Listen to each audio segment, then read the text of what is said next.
Hello everyone. एक common confusion के बारे में बात करते हैं।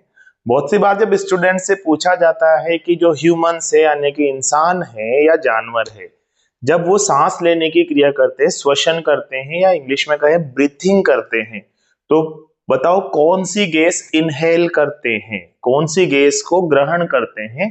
तो बच्चों का आंसर आता है कि ऑक्सीजन गैस वो लेते हैं।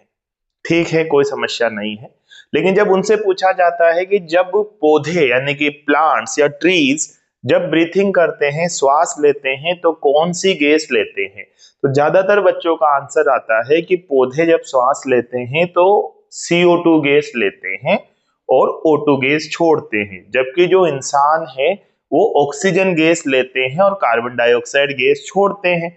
लेकिन ये आंसर गलत है।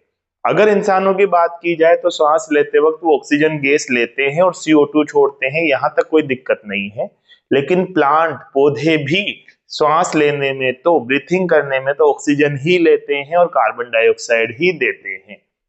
वो ऑक्सीजन नहीं छोड़ते हैं श्वास लेने वाली प्रक्रिया में, वो ऑक्सीजन ही लेते हैं और कार्बन डाइऑक्साइड ही देते हैं। लेकिन फिर आपको ये सोचना पड़ेगा कि हम ऐसा क्यों कहते हैं कि ज्यादा पौधे लगाएंगे तो ज्यादा ऑक्सीजन मिलेगी, वो ज्यादा ऑक्सीजन रिलीज करेंगे, ऐसा कैसे हो जाता है, जबकि मैं कह रहा हूं कि ऑक्सीजन ही लेते हैं वो सांस लेने की प्रक्रिया में, तो CO2 ही देते हैं। तो उसका कारण ये है कि पौधों में दो तरह की अभिक्रियाएं होती है। एक तो सांस लेने वाली अभिक्रिया जिसे अपन श्वसन या ब्रीथिंग बोल रहे हैं, रेस्पिरेशन बोल रहे हैं। एक तरह की रिएक्शन और होती है पौधों के अंदर, वो है फोटोसिंथेसिस या प्रकाश संश्लेषण अभिक्रिया। ये प्रकाश संश्लेषण अभिक्रिया है जिसकी सहायता से जो पौधे हैं वो अपने लिए खाना बनाते हैं। खाना किससे बनाते हैं? वातावरण की, एटमॉस्फेयर की जो CO2 गैस है, कार्बन डाइऑक्साइड गैस, उसको वो ग्रहण करते हैं। उस कार्बन डाइऑक्साइड को ग्लूकोज में बदल देते हैं और साथ में ऑक्सीजन गैस देते हैं सूर्य के प्रकाश की उपस्थिति में। और उनके अंदर एक वर्णक होता है पर्णहरित, क्लोरोफिल जिसे कहते हैं, उनकी उपस्थिति में जो हरे पौधे हैं वो प्रकाश संश्लेषण अभिक्रिया करते हैं। मतलब ऑक्सीजन गैस वो इस समय पर रिलीज कर रहे हैं जब वो प्रकाश संश्लेषण अभिक्रिया कर रहे हैं, ना कि श्वसन अभिक्रिया कर रहे हैं।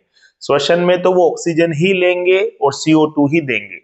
लेकिन प्रकाश संश्लेषण, जनरली प्रकाश संश्लेषण अभिक्रिया कब होगी? जब सूर्य का प्रकाश उपस्थित हो, यानी कि जब तक अंधेरा नहीं हो रखा हो तब तक वातावरण की वो CO2 लेते रहेंगे और प्रकाश की उपस्थिति में उसे ग्लूकोज में बदलने के साथ साथ O2 रिलीज करते रहेंगे, तो वो O2 हमारे को काम आ जाएगी।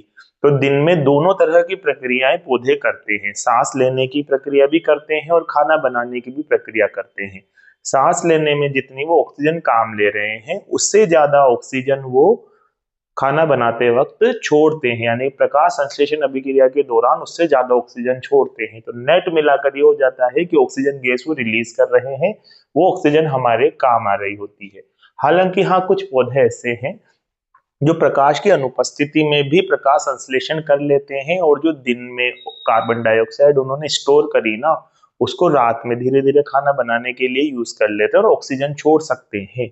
कुछ समय तक प्रकाश संश्लेषण अभिक्रिया जब भी होगी तो ऑक्सीजन निकाल सकते हैं। लेकिन अगर श्वसन अभिक्रिया की बात की जाए तो चाहे पौधे हो, चाहे जानवर हो, चाहे मनुष्य हो, वो सभी ऑक्सीजन ही लेंगे और CO2 ही रिलीज करेंगे। Okay, thank you.